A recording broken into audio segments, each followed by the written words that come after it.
ਮੋਮਨਾ ਇਕਬਾਲ ਸਾਹਿਬਾ ਨੇ ਜਦੋਂ ਆਪਣਾ ਕੇਸ ਫਾਈਲ ਕੀਤਾ ਉਹਨਾਂ ਕਿਹਾ ਜੀ ਮੈਨੂੰ ਥ੍ਰੈਟ ਕੀਤਾ ਗਿਆ, ਮੈਨੂੰ ਹਰਾਸ ਕੀਤਾ ਗਿਆ। अच्छा ਤੇ ਉਹ ਜਿਹੜੇ ਗਿਫਟ ਲਏ ਸਨ ਉਹਦਾ ਕੀ? खातून को हरास किया गया, उसको लाइफ का थ्रेट दिया गया सिर्फ इसलिए कि तू मेरी नहीं तो मैं किसी दी नहीं होने देंगा। साकिब चद्दर साहब दे वकील सन, उन्होंने केस ज्यादा खराब किया। जो मोबाइल फोन साकिब चद्दर साहब ने पेश किया उसका जब फोरेंसिक किया गया है तो कोर्ट को ये बताया गया है कि जनाब बिल्कुल इनकी तरफ से लाइफ थ्रेट्स। मोटरवे ਦੇ ਉੱਤੇ ਇੱਕ ਫੋਰਚੂਨਰ ਦੇ ਉੱਤੇ ਕੇਸ ਹੋਇਆ ਸੀ ਕਿ जनाब जो कपल है they were engaged in an activity। इस केस के अंदर सबसे बड़ी जो गलती उस ऑफिशियल ने की वो उसने रिकॉर्ड किया। मोहतरमा शहर बानो नकवी साहिबा ने एक उन्होंने बड़ा क्लिप वायरल होया सी कि नहीं आपकी गाड़ी को कोई चेक नहीं कर सकता पुलिस वाला। ऐसी चीज कर रहे हैं जो कि इस्लाम उन्होंने पर्दे च करने की इजाजत देता है तो वो बिल्कुल उनको चेक कर सकता है। जायज है जब तक मुजरिम साबित नहीं होया मारना। पुलिस वाले हमेशा ऐसे जगह ते मारनगे कि उन्होंने हड्डी ना टूटे, पता ना लग सके। डिवोर्स रेट वध रहा है। ऐसे मर्द वेखे ने जिन्होंने लगता है कि जी औरत ते मेरे पैरों की जुत्ती। एक आम बंदा जिहड़ा शहरी है वो किस तरह टैक्स लिए अप्लाई कर सकता है साल बाद? अस्सलाम वालेकुम, मैं आज उकाशा गुल अशरफ, तुसी वेख रहे हो मेरा पंजाबी पॉडकास्ट। ते आज साडे कोल एक ऐसे मेहमान यंगस्टर ने बहुत ज़्यादा स्पार्क है। मैं सोचिया साढ़े जेनजी वास्ते साढ़े यंगस्टर्स वास्ते एक ऐसा मसीहा बुलाइए जिहड़ा उन्होंने सही डायरैक्शन विखाए। तुसी हसोगे कि यार इन्ना निका जिन्ना मसीहा बुला लिया, बट मैं कहनी हाँ एज मैटर नहीं करती, वाल चिट्टे मैटर नहीं करते, तुहाडी जिंदगी ते तजुर्बे ते धक्के मैटर करते हैं। सो तुहाडियां ढेरों ढेर तालियां च फरहान अहमद चीमा साहब, एडवोकेट हाई कोर्ट ने ग्रेजुएशन की है यूनिवर्सिटी ऑफ लंडन तो। अस्सलाम वालेकुम जी, आनू कहनी जी। वालेकुम सलाम जी। क्या हाल चाल है फरहान? जी बहुत अच्छा जी, शुक्रिया। आप की चल रहा है लाइफ दे विच? तुसां जिवें आख्या कि जी भज दौड़ मैटर करदी है तो भज दौड़ कर रहे हैं। अच्छा। जिंदगी में कुछ अपना बनवाना ये कोशिश कर रहे हैं। टिकटॉक पे बहुत वायरल हो। टिकटॉक और बस वायरल का लफ्ज़ मैं शायद नहीं बोलांगा। मैं कहांगा कि कोशिश ये वे कि लोगों ਨੂੰ ਉਹ ਸਮਝਾਇਆ ਜਾਂ ਸਿਖਾਇਆ ਜਾਏ ਜੋ ਕਿ ਮੁਆਸ਼ਰੇ ਨੇ ਸਾਨੂੰ ਸਮਝਾਇਆ ਤੇ ਵਕਤ ਤੋਂ ਅਸਾਂ ਸਿੱਖਿਆ ਕਿਉਂਕਿ ਮੈਂ ਸਮਝਣਾ ਕਿ ਅੱਜ ਕੱਲ ਬੜੀ ਜ਼ਰੂਰਤ ਹੈ, ਅਸ਼ਦ ਜ਼ਰੂਰਤ ਹੈ ਕਿ ਲੋਕਾਂ ਨੂੰ ਕੋਈ ਬਿਠਾਏ। It's high time to confront people and the culture of violence, entitlement and misuse of power। तो वो जितना हो सके बस वो कर रहा हूँ। ਤੁਸੀਂ ਵਰਡ ਯੂਜ਼ ਕੀਤਾ ਮਿਸਯੂਜ਼ ਤੇ ਅਸੀਂ ਹੁਣ ਕਿਉਂਕਿ ਸਾਡਾ ਸ਼ੋ ਵੀ ਸੋਸ਼ਲ ਮੀਡੀਆ ਤੇ ਚੱਲ ਰਿਹਾ, ਲੋਕ ਸਾਨੂੰ ਵੇਖ ਰਹੇ ਨੇ। ਮਿਸਯੂਜ਼ ਆਫ ਸੋਸ਼ਲ ਮੀਡੀਆ ਜੀ, ਫੇਕ ਆਈਡੀਜ਼, ਲੋਕਾਂ ਨੂੰ ਤੰਗ ਕਰਨਾ, ਗੰਦੇ ਕਮੈਂਟ ਕਰਨਾ, ਖਾਸ ਤੌਰ ਤੇ ਲੜਕੀਆਂ ਦੀ ਪੋਸਟ ਦੇ ਥੱਲੇ ਬਹੁਤ ਗੰਦੇ ਗੰਦੇ ਕਮੈਂਟਸ ਕਰਦੇ ਨੇ ਲੋਕ।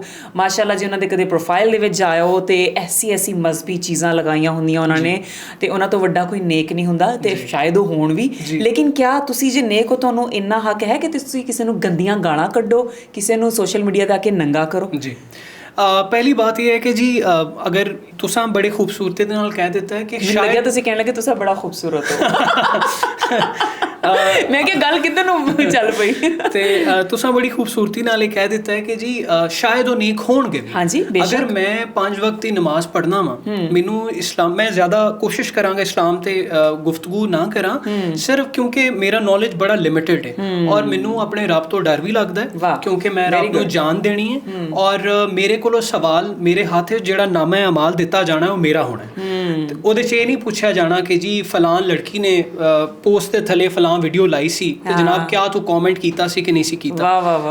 ਮੈਨੂੰ ਲੱਗਦਾ ਹੈ ਕਿ ਇਹਦੇ 'ਚ ਕੋਈ ਸ਼ੱਕ ਨਹੀਂ ਕਿ ਤੁਸੀਂ ਬੁਰਾਈ ਨੂੰ ਬੁਰਾ ਜਾਣੋ, ਇਹਦੇ 'ਚ ਕੋਈ ਸ਼ੱਕ ਨਹੀਂ।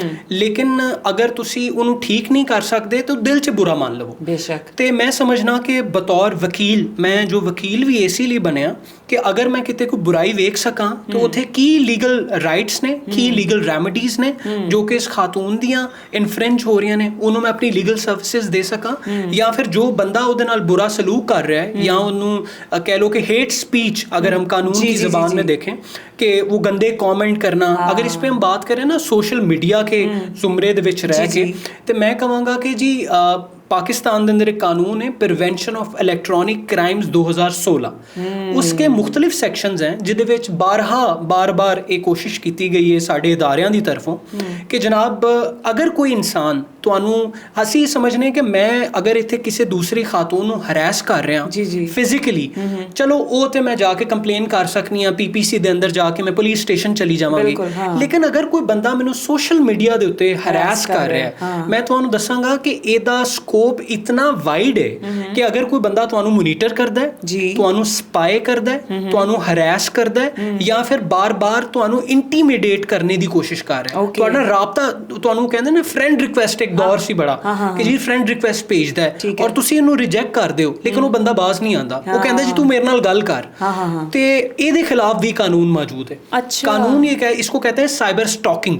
कि इसके अंदर बकायदा अगर आप किसी बंदे को जे तुसी किसी इंसान को इस तरह हरास कर रहे हो और वो बंदा अनकंफर्टेबल फील कर रहा है बाहर गुजरते हो या उन्होंने मैसेजेस, बल्कि हमने पूरे पाकिस्तान ने एक बड़ा नामवर केस विटनेस किया है, मिस मोमिना इकबाल एंड साकिब जो कि पाकिस्तानी एक्ट्रेस ने। ਹੁਣ ਉਹਨਾਂ ਦਾ ਦੇਖੋ ਉਹਦੇ ਵਿੱਚ ਕਸੂਰਵਾਰ ਕੌਣ ਹੈ ਔਰ ਗੁਨੇਗਾਰ ਕੌਣ ਹੈ, ਅਸੀਂ ਇਹਦੀ ਗੱਲ ਨਹੀਂ ਕਰਨੀ, ਕਿਉਂਕਿ ਉਹਦਾ ਅਖਤਿਆਰ ਅਦਾਲਤਾਂ ਦੇ ਕੋਲ ਮੌਜੂਦ ਹੈ। ਬਿਲਕੁਲ ਅਸਾਂ ਕੀ ਗੱਲ ਕਰਨੀ ਹੈ ਕਿ ਲੋਕਾਂ ਨੂੰ ਇਹ ਪੈਗਾਮ ਦਿੱਤਾ ਜਾਏ। ਮੈਂ ਸਮਝਣਾ ਪਾਕਿਸਤਾਨ ਦੀ ਤਾਰੀਖ ਦੇ ਅੰਦਰ ਇੱਕ ਬਹੁਤ ਵੱਡਾ ਐਵੀਡੈਂਸ ਹੈ ਔਰ ਬੜੀ ਉਮੀਦ ਹੈ ਲੋਕਾਂ ਵਾਸਤੇ ਉੱਠੀ ਹੈ ਕਿ ਇੱਕ ਸਿਟਿੰਗ ਗਵਰਨਮੈਂਟ का MPA ਉਹਦੇ ਖਿਲਾਫ ਇੱਕ ਖਾਤੂਨ ਐਪਲੀਕੇਸ਼ਨ ਦਿੰਦੀ ਹੈ ਕਿ ਜਨਾਬ ਇਹ ਬੰਦਾ ਮੈਨੂੰ ਹਰਾਸ ਕਰ ਰਿਹਾ ਹੈ, ਮੈਨੂੰ ਲਾਈਫ ਤੇ ਥ੍ਰੈਟਸ ਦੇ ਰਿਹਾ ਹੈ ਤੇ ਮੇਰੇ ਕੋਲ ਕੀ ਲੀਗਲ ਰੈਮੇਡੀਜ਼ ਮੌਜੂਦ ਨੇ। ਔਰ ਜਨਾਬ ਤੁਹਾਡੀ ਸਿਟਿੰਗ ਗਵਰਨਮੈਂਟ ਵੇਖੋ ਨਾ ਜੀ, ਚੀਫ ਮਿਨਿਸਟਰ ਪੰਜਾਬ, ਮੈਂ ਸਮਝਣਾ ਕਿ ਮਿਸ ਮੋਹਤਰਮਾ ਮਰੀਮ ਨਵਾਜ਼ ਸਾਹਿਬਾ ਨੂੰ ਇਸ ਚੀਜ਼ ਦਾ ਜਿੰਨਾ ਕ੍ਰੈਡਿਟ ਦਿੱਤਾ ਜਾਵੇ ਉतना ਘੱਟ ਹੈ। ਕਿ ਉਹਨਾਂ ਨੇ ਇੱਕ ਚੀਜ਼ ਮੈਨੂੰ ਜਿਹੜੀ ਉਹਨਾਂ ਦੀ ਬਹੁਤ ਅੱਛੀ ਲੱਗਦੀ, ਖਵਾतीन मेरियां रेड लाइन, बिल्कुल, ये बहुत अच्छी चीज़। बिल्कुल, और मैं समझता हूँ कि उन्होंने इस चीज़ को साबित किया है कि देखें MPA अपना वोट कास्ट करता है तो फिर आप प्राइम मिनिस्टर या आप CM बनते हो। हाँ जी, वो बंदे के वोट से आप CM बनी हो, लेकिन जब आपको ये मालूम हुआ कि खातून को हरास किया गया, उसको लाइफ का थ्रेट दिया गया सिर्फ इसलिए कि तू मेरी नहीं तो मैं किसी दी नहीं होने देंगा, ये जो एक फर्जाइल मेल ईगो है कि जिनको मर्दों मैं बारहा मैं कोशिश करता हूँ इस पे बात करूँ और मैंने इस पे बारहा वीडियोस देखी हैं और मेरा बड़ा दिल टूटता है और रोता है अंदर से कि हमारे मुआशरे के अंदर ना जी इस उकाशा असी कन्फ्रंट नहीं कर रहे, मतलब असी विक्टिम ब्लेमिंग ते ज़्यादा काम कर रहे हैं। मैं तो दसना कि इवन मोमिना इकबाल का, क्योंकि असा जो केस छेड़ लिया, मोमिना इकबाल साहिबा ने जो अपना केस फाइल किया उन्होंने कहा जी मैंने थ्रैट किया गया, मैंने हरास किया गया। मैं तो दसिया कि प्रिवेंशन ऑफ इलैक्ट्रॉनिक क्राइम्स के अंदर साइबर स्टॉकिंग के अंदर अगर तुसी इंज दा कुछ काम करते हो तो जनाब तुहानू 5 साल सज़ा हो सकती है, तुहानू 5 मिलियन का फाइन हो सकता है या डबल। और अगर कोई माइनर की आप बात करें, अगर वो 18 साल की उम्र उससे कम है तो जनाब वो आपका फाइन 5 मिलियन से 10 मिलियन हो सकता है, 1 करोड़। जी हाँ बिल्कुल। तो अब ये सारे कवानीन मौजूद है, लेकिन हुआ क्या, एक मुआशरे में नया हुजूम बरपा हो गया। उन्होंने कहा अच्छा कि वो जो गिफ्ट ले सन ओदा की। जी बिल्कुल, मैं इस पे आपके इस चैनल के तवस्सुत से मैं इस पे बात करना चाहता हूँ। मुझे बताएं, मुझसे ना मैं पॉडकास्ट पे गया तो मुझसे ये सवाल पूछा गया कि जी क्योंकि आप लीगली उनको कुछ जगहों पर रिप्रेजेंट कर रहे थे, तो मुझे बताएं कि क्या उन्हें वाकई गिफ्ट लए ने। मैं कि जी मैं हरगिज़ उन्होंने लोगों च नहीं हाँ कि जे कोई खातून मेरे को आए कि मेरी इज्जत नूं लुट लिया गया तो मैं उन्होंने कहां कि तेरा दिल भी करदा सी कि नहीं, क्या तू गिफ्ट लए ने कि नहीं। मैं क्या मेरा ज़मीर मैनू इजाज़त नहीं देता क्यों, और ना ही मेरा कानून मुझे ये चीज़ रिक्वायर करता है। कानून में सिर्फ ये लिखा है कि अगर if a woman is being harassed, if a woman is being threaten to death, तो जनाब ये सजाएं। उसमें कई कानून के अंदर ये लिखा है कि इतने करोड़ का गिफ्ट लिया हो तो फिर जायज़ है। जब कानून इस बात नहीं करता, जब कानून ये रिक्वायर नहीं करता तो मैनू की लोड़ है। मैनू लगता है फिर वो चस्के लैने वाली गल है और सारे मुआशरे ने चस्के ले ने। और मैं समझना कि बतौर वकील ਜਿਹੜੇ ਸਾਕਿਬ ਚੱਦਰ ਸਾਹਿਬ ਦੇ ਵਕੀਲ ਸਨ ਉਹਨਾਂ ਨੇ ਕੇਸ ਜ਼ਿਆਦਾ ਖਰਾਬ ਕੀਤਾ ਜੇ। ਸਰ ਮੈਂ ਹੈਰਾਨ ਆ ਕਿ ਜਿੱਦਾਂ ਤੁਸੀਂ ਹੁਣੇ ਗੱਲ ਕਰ ਰਹੇ ਸੀ ਕਿ ਮੈਂ ਵਕੀਲ ਆ, ਆਫ ਕੈਮਰਾ ਸੀ ਕਰ ਰਿਹਾ ਸੀ ਕਿ ਮੈਂ ਕਿਸੇ ਪਾਰਟੀ ਨੂੰ ਸਪੋਰਟ ਨਹੀਂ ਕਰਾਂਗਾ, ਮੈਂ ਵਿੱਚ ਰਹਿ ਕੇ ਇੱਕ ਇਨਸਾਫ ਦੀ ਤੇ ਸਹੀ ਗੱਲ ਕਰਾਂਗਾ। ਮੈਨੂੰ ਲੱਗਦਾ ਹੈ ਵਾਕਈ ਉਹਨਾਂ ਦੇ ਵਕੀਲ ਨੇ ਕੰਮ ਖਰਾਬ ਕੀਤਾ ਜਦੋਂ ਉਹਨਾਂ ਨੇ ਔਨ ਲਾਈਕ ਮੀਡੀਆ ਹੈ ਤੇ ਤੁਸੀਂ ਕਹਿ ਰਹੇ ਹੋ ਗਿਫਟ ਵੀ ਤੇ ਲਏ ਨਾ, ਇਹਨਾਂ ਨੇ ਉਹਨਾਂ ਦੇ ਖਰਚੇ ਚੁੱਕੇ, ਇਹ ਉੱਥੇ ਟਿਕਟਸ ਉਹਨਾਂ ਦੀਆਂ ਕਰਵਾਈਆਂ, ਇਹ ਚੀਜ਼ ਮੈਨੂੰ ਥੋੜੀ ਸਸਤੀ ਲੱਗੀ, ਬੜੀ ਮਾਯੂਬ ਹੈ। ਮੈਂ ਤੁਹਾਨੂੰ ਦੱਸਣਾ ਚਾਹਾਂਗਾ ਕਿ ਵੇਖੋ ਉਹਨਾਂ ਨੇ ਬਕਾਇਦਾ ਇੱਕ ਨਾ ਖਾਤੂਨ ਨੇ ਕਿਸੇ ਰਿਪੋਰਟਰ ਨੇ ਸਵਾਲ किया कि सर बदले में क्या दिया, तो उन्होंने कहा हाँ वेख्या तुसा कितना अच्छा सवाल किया है, तो उन्होंने पूछो जाके। मैं यहाँ पे यकीन दहानी करवाना चाहता हूँ कि आप इस्लामी जमहूरिया पाकिस्तान में बैठे हैं, आप लोगों को क्या पैगाम देना चाहते हैं, आप जिस रिलेशनशिप को एडवर्टाइज कर रहे हैं आप क्या पैगाम देना चाहते हैं। आपका इस्लाम इस चीज़ की इजाज़त नहीं देता। वो सिर्फ इंसिडेंट जो हमने सुना अलेजिडली केस सिर्फ इतना था कि उनका रिश्ता चला, रिश्ते के बाद with the latter of time she came to know that this person is not capable enough, या फिर जनाब मैनू सूट नहीं करता, उन्हें कहा जी मैं नहीं, लेकिन केस ऐसी नो मीन्स नो। उन्हें कहा जी अच्छा मैं सिटिंग एमपी हैं तो तू कौन होनी है। अब मैं दोबारा बार बार इस पे बात करना चाहता हूँ, हम किसी बंदे की खास बात नहीं कर रहे, हम अलेजिडली मुबैना तौर पे फैक्ट्स की बात करें जो कि ऑन रिकॉर्ड इस टाइम मौजूद हैं। अभी आज की न्यूज़ है कि जी NCCI ने अपना फोरेंसिक जो मोबाइल फ़ोन साकिब चद्दर साहब ने पेश किया, उसका जब फोरेंसिक किया गया है तो कोर्ट को ये बताया गया है कि जनाब बिल्कुल इनकी तरफ से लाइफ थ्रेट्स दिए गए हैं, हरास किया गया है। तो अब उसको क्या वही सजा मिलती है जो कि कानून में लिखी है। ये अदालत का काम है, कोर्ट ऑफ जुरिस्डिक्शन का काम है, सारा डिस्क्रेशन उनके पास है। हमारा काम है being the officer of the court. मैं समझता हूं कि उनके वकील की जो सबसे बड़ी गलती थी वो ये थी, एक वकील ऑफिसर ऑफ द कोर्ट होता है मिस उकाशा। एक वकील का काम सिर्फ ये है कि वो कोर्ट को असिस्ट करे कि ड्यू प्रोसेस ऑफ लॉ को फॉलो किया जाए, उस किसी मुजरिम को उतनी ही सजा मिले जितना कि वो डिजर्व करता है, जितना कि उसने जुर्म किया है। बिल्कुल। और कंप्लेनेंट के वही राइट्स जो है इन्फ्रिंज हुए हैं तो उनको किस तरह से महफूज किया जा सकता है, ताकि आने वाली जिंदगी में अगर कोई किसी बंदे को हरास करता है, लाइफ थ्रेट करता है, तो उसके लिए एक मशले राह बने कि जनाब सिटिंग गवर्नमेंट या मौजूदा हुकूमत दे एमपीए ਨੂੰ भी सजा हो सकती है तो मैं किहड़ी खेत दी मूली है। सो बेसिकली ये चीजें। और आपका मैं समझता हूँ कि बतौर वकील आपकी ड्यूटी आम इंसानों से ज्यादा है, क्योंकि आप कानून जानते हैं, आप हर तरह के बंदे से मिलते हैं, आपने कभी साइड लेनी नहीं है। और खास तौर पर आप मीडिया पर अगर आकर किसी खातून की किरदार कशी करेंगे, आप जनाब उसके किरदार पर, सॉरी मैं ਤੁਹਾਨੂੰ इंटरप्ट कर रही, ਮੈਨੂੰ एक चीज दसो, किरदार सिर्फ औरत ਦਾ एग्जिस्ट करता है, आदमी ਦਾ कोई किरदार नहीं ਹੁੰਦਾ। आदमी कैरेक्टर लेसे ਉਹਦੇ कैरेक्टर ਦੀ ਗੱਲ ਕਿਉਂ ਨਹੀਂ ਹੁੰਦੀ? मैं बड़ा अच्छा ਮੈਨੂੰ ਲੱਗਦਾ ਆਦਮੀਆਂ ਦੀ ਇੱਜ਼ਤ ਹੀ ਨਹੀਂ ਹੁੰਦੀ ਜੀ। ਇੱਜ਼ਤ ਹੋਏਗੀ ਤਾਂ ਗੱਲ ਹੋਏਗੀ ਨਾ। ਸ਼ਾਇਦ ਉਹ ਤਸੱਵੁਰ ਕਰ ਚੁੱਕੇ ਨੇ ਕਿ ਸਾਡੀ ਹੈ ਹੀ ਨਹੀਂ, तो ਉਹ ਫਿਰ ਕਹਿੰਦੇ ਨਾ ਕਿ ਗੈਰਤ ਦੇ ਨਾਮ ਤੇ ਇਹ ਕਰ ਦਿੱਤਾ, ਗੈਰਤ। ਮੈਨੂੰ ਲੱਗਦਾ ਵਿਚਾਰੀਆਂ ਔਰਤਾਂ ਦੀ ਗੈਰਤ ਦੇ ਉੱਤੇ ਹੀ ਚੱਲ ਰਹੇ ਆ ਸਾਰੇ ਜ਼ਿੰਦਗੀ। ਉਹ ਉਦੋਂ ਯੂਜ਼ ਕਰਦੇ ਨੇ ਜੀ ਸਾਡੀ ਗੈਰਤ ਤੇ ਗੱਲ ਆ ਗਈ। ਅੱਛਾ, ਇੱਕ ਹੋਰ ਚੀਜ਼, मोहतरमा शहर बानो नकवी साहिबा ने एक उन्होंने बड़ा क्लिप वायरल होया सी कि नहीं आपकी गाड़ी को कोई चेक नहीं कर सकता पुलिस वाला।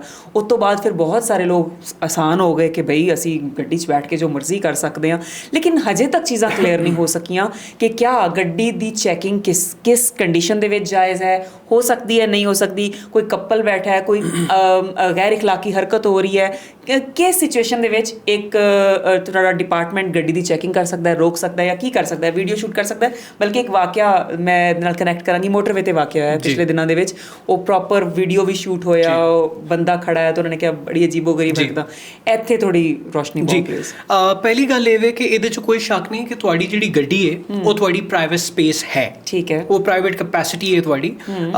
ਲੇਕਿਨ अगर वो तुम्हारी गड्डी जी है वो एक्सपोज्ड है टू दी वर्ल्ड या फिर पब्लिक, अब इसके अंदर ना अब होता ये है कि जैसे आपने ये बात पूछी कि भाई कोई कपल जो है फॉर एग्जांपल, अगर कोई पुलिस वाले को क्या इख्तियार है पहले सी वारी वारी सवालों के जवाब देने हैं। ਇਹ ਅਸੀਂ ਰਜਿਸਟਰ ਕਰ ਚੁੱਕੇ ਹਾਂ ਕਿ ਜਨਾਬ ਗੱਡੀ ਤੁਹਾਡੀ ਪ੍ਰਾਈਵੇਟ ਸਪੇਸ ਹੈ, ਓਕੇ ਹੋ ਗਿਆ। ਲੇਕਿਨ ਜਦੋਂ ਤੁਸੀਂ ਪਬਲਿਕ 'ਚ ਨਿਕਲ ਜਾਂਦੇ ਹੋ ਤੁਸੀਂ ਜ਼ਾਹਰ ਐਕਸਪੋਜ਼ਡ ਹੋ, ਉਸ ਟਾਈਮ ਅਗਰ ਤੁਸੀਂ ਉਹਦੇ 'ਚ ਕੋਈ ਐਸੀ ਚੀਜ਼ ਕਰ ਰਹੇ ਹੋ ਜੋ ਕਿ ਇਨਡੀਸੈਂਟ ਹੈ, ਮੈਂ ਇੱਥੇ ਲਫ਼ਜ਼ ਬੋਲਾਂਗਾ ਕਿ ਇਵਨ ਕਪਲ ਜੇ ਸ਼ਾਦੀ, ਅਸੀਂ ਮੈਂ ਤੇ ਕਪਲ ਨੂੰ ਸ਼ਾਦੀशुदा ਹੀ ਸਮਝਣਾ ਵਾ, ਮੈਂ ਦੂਸਰੇ ਕਪਲ ਤੇ ਯਕੀਨ ਨਹੀਂ ਰੱਖਦਾ। ਤੇ ਅਗਰ ਮੀਆਂ ਬੀਵੀ ਵੀ ਐਸੀ ਚੀਜ਼ ਕਰ ਰਹੇ ਨੇ ਜੋ ਕਿ ਇਸਲਾਮ ਉਹਨਾਂ ਨੂੰ ਪਰਦੇ 'ਚ ਕਰਨ ਦੀ ਇਜਾਜ਼ਤ ਦਿੰਦਾ ਹੈ, ਅੰਡਰ ਵਨ ਰੂਫ ਇਜਾਜ਼ਤ ਦਿੰਦਾ ਹੈ, ਤੇ ਉਹ ਜਨਾਬ ਇਨਡੀਸੈਂਸੀ ਦੇ ਜ਼ੁਮਰੇ 'ਚ ਆ ਜਾਂਦੀ ਹੈ, ਜਿਹਦੇ ਅੰਦਰ ਬਕਾਇਦਾ ਪਾਕਿस्तान ਦੇ ਅੰਦਰ ਕਾਨੂੰਨ ਮੌਜੂਦ ਹੈ कि अगर तुसी इनडिसेंट अगर काम करना तो दूर की बात है, अगर कोई आप ऐसे गाने गा रहे हो जो कि इनडिसेंट अल्फाज का मजमुआ है। पिछले दिन एक बंदे दी गड्डी च बड़े बड़े नसीबो जी दे गाने शायद चल रहे सी, वो भी मसला बनया सी जी। ते बकायदा तुसी जदों इनडिसेंट चीज़ां कर रहे हो या किसी तरह किसी दूसरे इंसान नूं तुसी अनकंफर्टेबल कर रहे हो तो तुसी जनाब उस जुमरे दे अंदर आ जाओगे। बल्कि एक दफ़ा होया सी मोटरवे दे उत्ते एक फॉर्च्यूनर दे उत्ते केस होया सी कि जनाब जो कपल है दे वर इंगेज्ड इन अ एक्टिविटी, तो भाई क्या हो सकता है कि नहीं हो सकता, but the point is same कि भाई आप पब्लिक में एक्सपोज्ड होकर वो चीज़ें नहीं कर सकते जो कि आपको आपका मजहब या आपका कानून इजाज़त देता है कि आप पर्दे में करें। एक बात। दूसरी बात ये कि क्या पुलिस के पास ये इख्तियार हासिल है? जनाब अगर जरा पुलिस है ना जी, अगर वो ये समझता है, जैसे अगर हम इस मोटरवे वाले केस में भी बात करें तो इसका नेशनल हाईवे जो ऑर्डिनेंस है उसका सेक्शन 92 और 91 की बात करें तो वो बाकायदा क्लियरली दसता है कि अगर उसके पास वो जो बंदा है जो पुलिस अफसर है उसको ये फील कर रहा है वो या he has reasons to believe कि जनाब हो सकता है कि इस गाड़ी के अंदर कोई हरकत हो रही कोई हरकत हो रही है या कोई गैर कानूनी काम हो रहा है, तो वो बिल्कुल उनको चेक कर सकता है। ठीक है, आप उनको पूछ सकते हैं, आप उनको रोक सकते हैं, आप उनसे चेक कर सकते हैं। लेकिन ये है कि इस केस के अंदर सबसे बड़ी जो गलती उस ऑफिशियल ने की वो उसने रिकॉर्ड किया।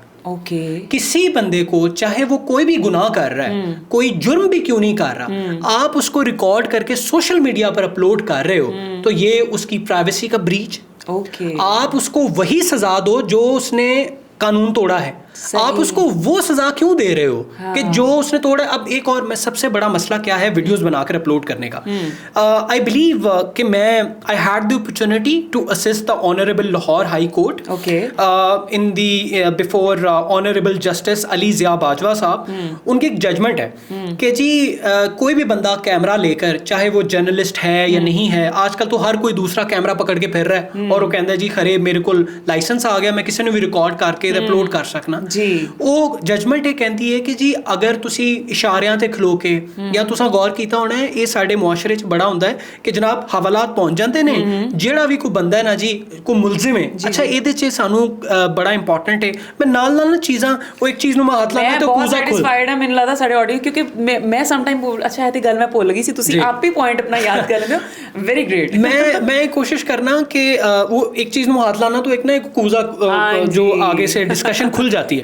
तो फॉर एग्जांपल आप तुसी हवाला च जाओगे तो मुलजिम नु, अच्छा यहाँ पे दो चीजें, एक होता है मुलजिम जिस पर इल्जाम है और एक है मुजरिम जो कि जुर्म साबित हो गया है।